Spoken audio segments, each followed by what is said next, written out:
This is Create the Next from ProCFO Partners, where every week we explore strategies and ideas for financial management and growth to help today's businesses put their financial picture in context. Welcome back to Create the Next. I'm Chris Bentliff, and these are my favorite conversations when we have what we call client stories. And I love that because we just kind of get to dig in and explore and experience a little bit. Vaughn Henson is a genius. He is with us today, and he works with Bruce Card at Paragon. And Paragon is enterprise management, cybersecurity, IT services management, particularly in the government sector. So that's fascinating. And Vaughn, I'm going to hand the ball over to you, and I'm going to come back at the end of the conversation with kind of what I'm learning or experiencing or hearing. But I'm looking forward to just kind of being a fly on the wall as the two of you explore this relationship a little bit. Very good. Thank you, Chris, for the introduction. And Bruce, thank you especially for joining us. I mean, you're the CEO of Paragon Technology Group, over 100 employees, and I know you're working on some bids today. So we appreciate you taking a few minutes out of your busy schedule. I am curious, as you know, I've been working with you now the last 9 months or so, and Paragon, you've guided them through a L10, an EOS implementation using, of course, the L10 meeting format. And I was just wondering, I mean, you'd started that before you kind of brought in ProCFO. So just wondering from your words, what challenges were you sort of addressing and the team looking for when you were seeking a fractional CFO to come on board? Yeah, sure. We just as a bit of background, we've been through a couple iterations of management, and in a previous iteration when we were founder owned, we had a CFO, and through those transitions, we lost some business. Our business started becoming kind of flat, and essentially my previous CFO essentially fired himself. And so we've been kind of living without that kind of strategic expertise that a CFO brings for some time. And back about a year ago, we were really struggling with trying to understand why our profitability wasn't better. And there was sort of a key point in our history where we actually doubled the size of the company. We won a contract back that we had previously lost on a low price shootout, and we won it back. And my revenue essentially almost doubled, but my profitability actually decreased percentage wise. And I really couldn't figure out what was going on. And I was really struggling, and I was pretty convinced that my challenges were really focused on our inability really to predict the future based on where we currently were. I was trying to guide the company by looking in the rearview mirror, and I wasn't even looking at what was right behind me. I was looking at what was 6 months behind me, and it was virtually impossible to really make the right kind of financial decisions that we needed to do. I'm not a financial expert. I'm an engineer and a pilot, as you know, I can balance the books, but I really needed somebody who could help me strategically figure out how we could look forward. And I knew that we couldn't necessarily afford a full-time CFO, but I knew that if we didn't do something that in the words of scaling up, I was going to grow out of business. I was going to keep increasing my revenue. And if I didn't figure out what was going on, something was going to break, and that's really why we looked for a CFO. Yeah, great strategic decision, and that comports with what we've been working on for the last 9 months as well. So I appreciate you choosing myself and ProCFO. But I do know, we're in a market where the fractional CFO space and strategic space has grown, and there's other options out there. So.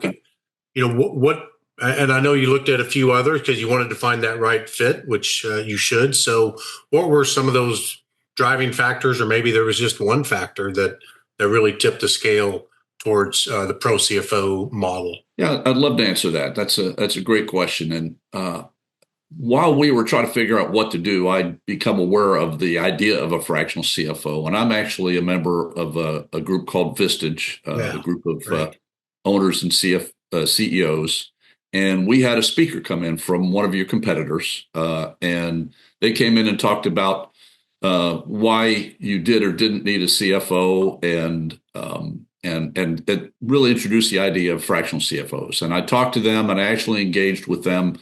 And I knew in my heart that what I needed somebody to come in and just kind of do a quick assessment of where we were, and then build an approach off of that. And really, what they did, and another company that I talked to did, is they kind of had what I would call a cookie cutter approach to being a CFO, a one size fits all, and they had a flat rate that I believe was quite honestly kind of expensive. Matter of fact, it would have cost me probably less to hire a full-time CFO. Oh, yeah. And boy, I had several engagements with them, and we just couldn't get there. I just couldn't get them to understand what I was really looking for, and they, without really looking at us, they kind of knew what I needed, and that wasn't going to work for me. And then one of my cohorts in Vistage had already engaged with ProCFO, and he had a guy that was working with him out in Washington, Missouri, and he really liked him. So he said, "Hey, why don't you give these guys a call?" And I did. And from the very first meeting that I had, boy, it felt like a good fit. And at the end of the day, that's what you need with a relationship between the owner and CEO and a CFO. It's got to be a fit. You got to be comfortable. You got to trust them. And I just kind of had that feeling right from the get-go. Mm-hmm. And what ProCFO came in was, hey, we can't tell you exactly what you need until we talk and we learn about your business. We learn about you. And it wasn't they didn't tell me it was going to take 6 months. They said, "Hey, look, let's just start talking about it right now." And I really felt comfortable, very, very much felt comfortable ever since. And what I'll add to that is, great. I know I've said this to you before. You are certainly a fractional CFO, part-time, if you will, but it doesn't seem that way. I very much feel like you're part of the team.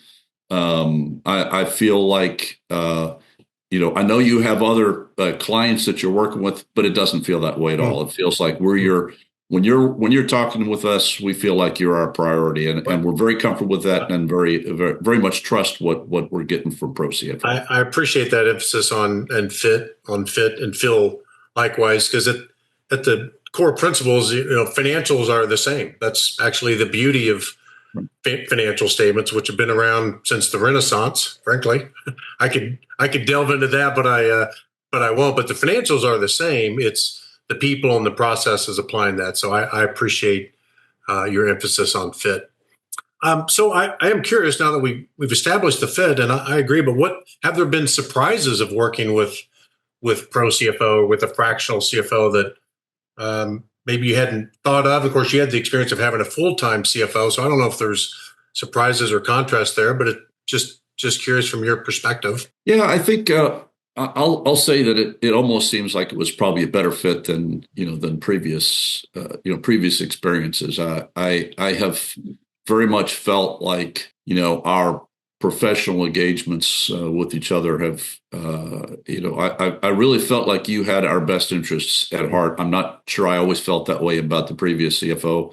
We had a hard time communicating with each other at some point with the previous guy. But I haven't felt that way at all with you. And I think pretty quickly when we set out to have a forward-looking ability to kind of forecast what are the outcomes of our financial decisions going to be down the road, and what we've built in now is a very at one point a very tactical daily cash flow thing, which was actually killing us. I had no idea how much money I was going to have in the bank the next day, and we actually had one situation, as you may recall, where we over the weekend woke up on a Saturday morning and found out that we were overdrawn on our bank account, and that that's not a good place to be. And it got fixed, but we should have seen that coming, and now we can. Now we can very, very confidently, approach our cash flow, knowing where we're going to be with all of those decisions. We've done the same thing with our budget. We used to be at a point where we finally get our budget for the year approved by about the end of March, beginning of April, which is you're already a quarter in and you still don't have a budget. Now we have a not only a budget that we approve before the year starts, our budget strategically goes forward for 5 years, which is really important to us because we're potentially looking at some M&A activity going forward and potentially an exit, and you got to be able to do that. And now we can, and I think that's probably the greatest value I've seen after we've started work with you. Well, it does lead me into my next question, and I'm smiling because this has been really the funnest part of working with you and your team, and it's going to be what is your favorite KPI or data point? And as a EOS company, you have your traction, your rocks, and then we of course put together financial metrics as well on top of that. So I count, there's at least 40 data points that we review weekly, in your L10s. But I'm wondering if there's a favorite one or two, or maybe a surprise in there that from your perspective that you lean on a little bit more, or that you want to see more of. Yeah, I think, there's so many that we look at. I think probably if I boiled it down to two, primarily it would be that daily cash flow product that you develop, where we can really closely monitor what the expenditures are going to be, and we can time them. We can lay them onto the calendar and know when we're going to have enough cash. We've also been able to really do some really good things with our DSO.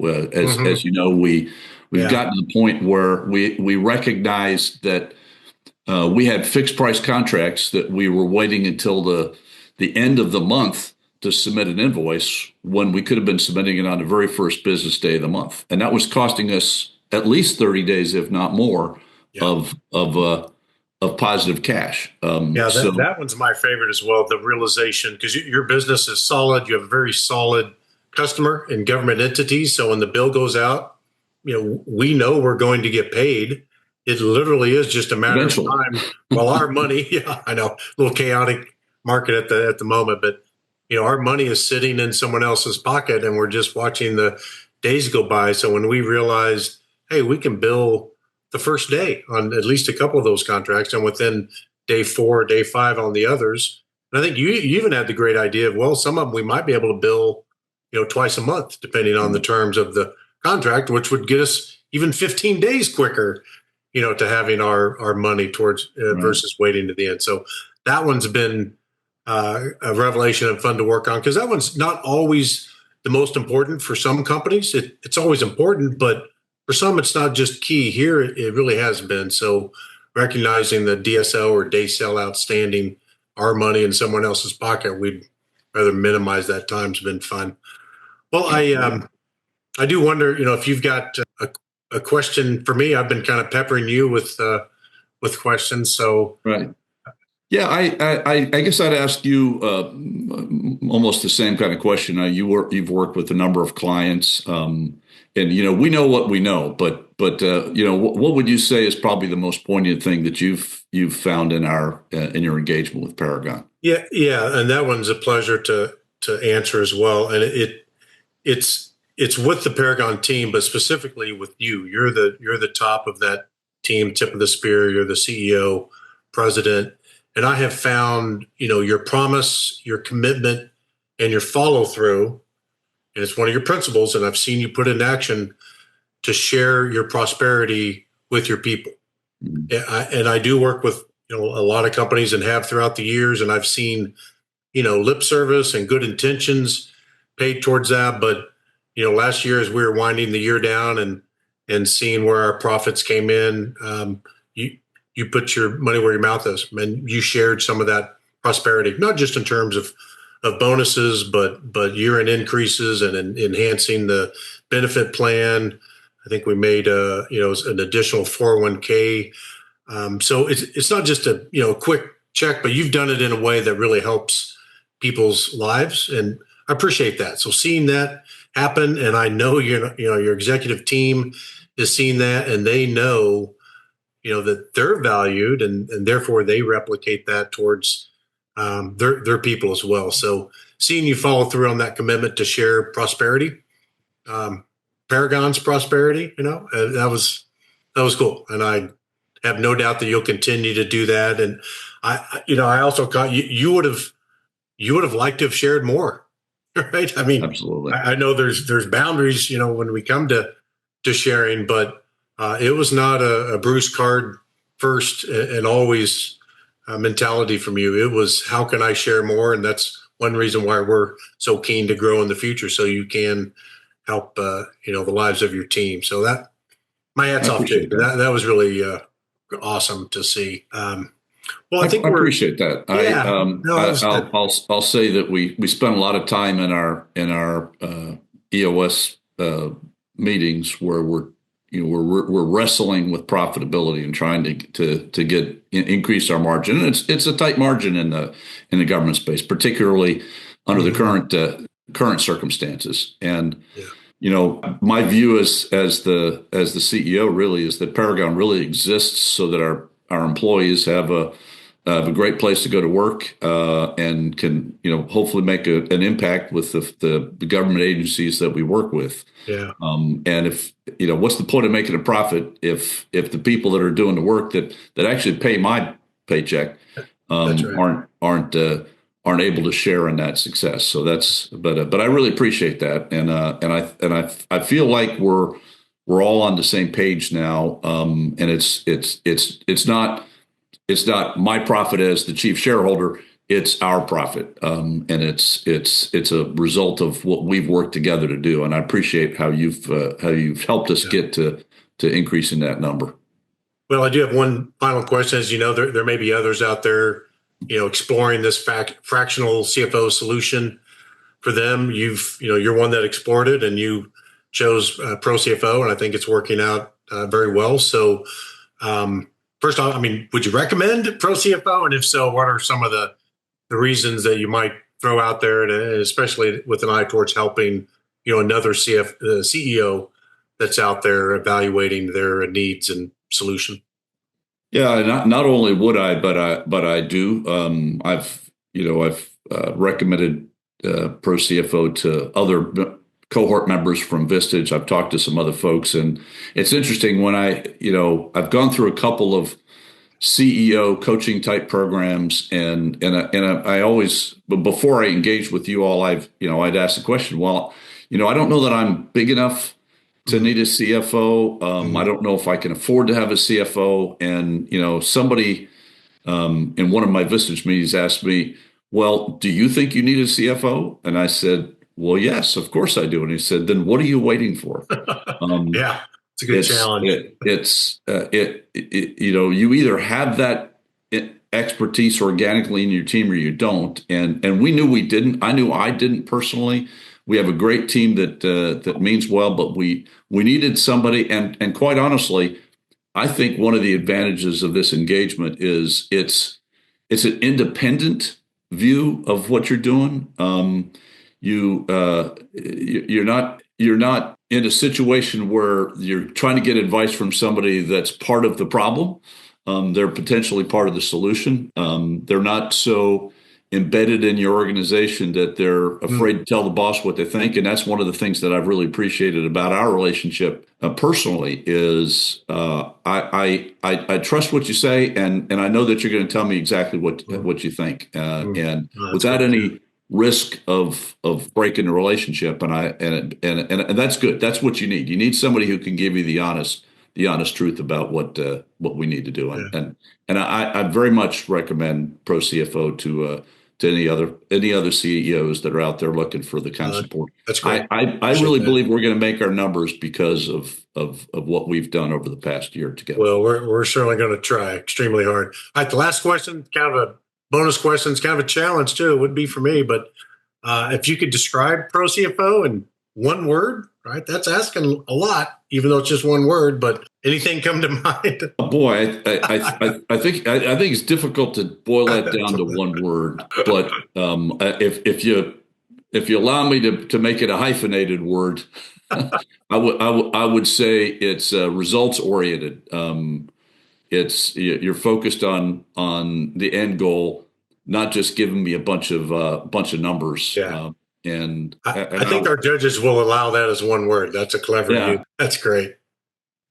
There's so much to unpack in this conversation, and guys, I'm so grateful for your generosity in sort of sharing your experiences. I have some thoughts kind of for each of you. Vaughn, one of the things that we talk about at ProCFO Partners is kind of the collective thought entity, how we can leverage the expertise of others around us, but also an entire career of expertise and experiences. Talk to me just a little bit about that. What have you drawn from in your experience that has been, when Bruce came to you with a problem that was, I don't know how to think about this, you did, because can you talk to me a little bit about how did you just kind of resource your own sort of resources or the experts at ProCFO? Yeah, no, it's a great question. It kind of lends itself, just happens. I mean, I guess I've been doing this for a number of years, so I happen to have experience in his ERP system that he uses. It's fairly pointed towards government contractors, and he uses the version that's even more pointed towards government contractors. So I have experience in that system, but I'm not an overly technical person, right? So I've leaned on our ProCFO team and their use of dashboards. And then we actually brought in another team that I had experience of using that are experts in drilling in, using a Power BI system. That's as technical as I'm going to get. But we're able to pull that data out of their system and present it to a wider group within their team that has saved, sometimes a system, you want to keep it fairly locked down so the numbers are contained, but we're able to share the results of their work. So that's just an example of some experiences coming into to play and helping Bruce, because you heard his objective of trying to get to where, the dashboards are visible, the numbers are forecasted. And so we're currently using those dashboards and continue to refine them, by the way. We just launched them a few months ago. So they're still a living, breathing document, but that's, I think, an example of using some others to bring their expertise to bear on our issues. And I think that's a great bridge, Bruce, to some thoughts that I want to share with you. One is, so many times in these conversations when this idea or this concept of, I guess we can call it servant leadership, this culture of collective, of sharing, when that comes up, it's because it's with a leader who is elevated, who is doing something new and different. So congratulations on that. That's not easy to do. And that's a discipline that not everybody has. One of the things that you mentioned right off the bat was profitability was like a pain point. And it seems like forecasting has been a huge part of sort of transformation and some of these resources, as Vaughn was just talking about. How is that profitability? Has it been more a function of cash flow is more understandable, so therefore we understand where the levers are with profitability more? Or are you measuring that? Are you on a trajectory you like? What's going on with that? I think the cash flow was a part of it. That was a challenge. I was spending a lot of sleepless nights wondering whether I was going to have enough money to make payroll, which considering we're doing about 20 million in revenue, that it seems like that's not something I should have to worry about. But I think we've kind of solved the cash flow thing. I based on the KPIs that we've come up with, what I've discovered is that many of the bids that we put in where we've been awarded a contract, they were thin margins. We planned for the margin that we bid, and we were aware of it. And what we've discovered is in execution, we through misapplication of concepts and whatever, my team was really bidding. They were actually executing above the margin. We were actually losing money on many of the contractor employees that we've got on board. We're a services organization; it's all people. So we were paying some salaries that we couldn't afford. So, and being able to take that right down to the specific KPIs per employee has been really, really helpful to figure out where our problems are. We we had the sense that our indirect rates were probably about where they should be, or maybe a little bit low. And we couldn't figure out why we were losing money. Well, with the ability to drill in and look forward, we could say, hey, look, if I hire this guy at X, you're gonna lose money over the long run looking forward. And that was extraordinarily helpful in making the right kind of financial decisions. You can't make those kind of decisions looking over your shoulder. You've got to say, okay, here's where we are. What can we do to make them better? And we've got some where we're trying to figure out, okay, we've got people that are on board now where we're a little bit underwater. How do we fix that going forward? And it's not just cash flow. It's making sure you put the right salaries on based on what your contract is awarded to. And having these data points, having this information, it's revelatory. When you can see Right. what you suspected or assumed or didn't even realize. Talk to me just a little bit as we kind of close out, Bruce, about your sleepless nights. How's that going? As I'm wondering if Vaughn and your work that you're doing together has created a little bit more mental energy or strategic energy that you can dedicate to the things that you want to prioritize and not. I didn't get enough sleep last night because I'm too worried about this and that. Yeah. Well, I'm still sleepless nights, but I've got a proposal that's due this week, so that's keeping me going. But I will say that. Good reason. That I've gone from logging into my bank and checking my available cash every morning, and I do get a text every morning. I just ignore it now. But I've gone from a point where I just where am I today? To I now know that I can look at the cash forecast and I can see where I'm going to be, but I don't even worry about it anymore because my team has the tools they need to get things done. So I'm not worried about cash flow anymore. I really feel like we've conquered that. We're still trying to make it better than it was with things like you mentioned about invoicing the government more frequently.